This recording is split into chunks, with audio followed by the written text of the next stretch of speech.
আসসালামু আলাইকুম। হ্যালো বন্ধুরা, M H medicine and health tips থেকে সবাইকে জানাই স্বাগত।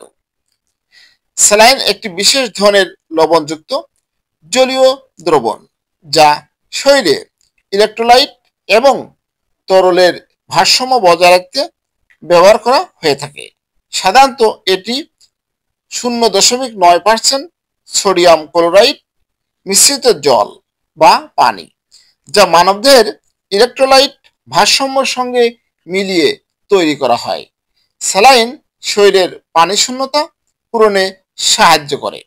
ডায়রিয়া, বমি, অতিরিক্ত ঘাম বা অন্যান্য কারণে শরীরে পানি কমে গেলে স্যালাইন শরীরের দ্রুত পানি এবং লবণের ভারসাম্য ফিরিয়ে আনে। স্যালাইন শরীরের ইলেকট্রোলাইট ভারসাম্য বজায় রাখা, পানি এবং লবণ ঘাটতি পূরণ করা, ওষুধ বহন করা এবং প্রাথমিক চিকিৎসা হিসেবে বহুমুখী ভূমিকা পালন করে।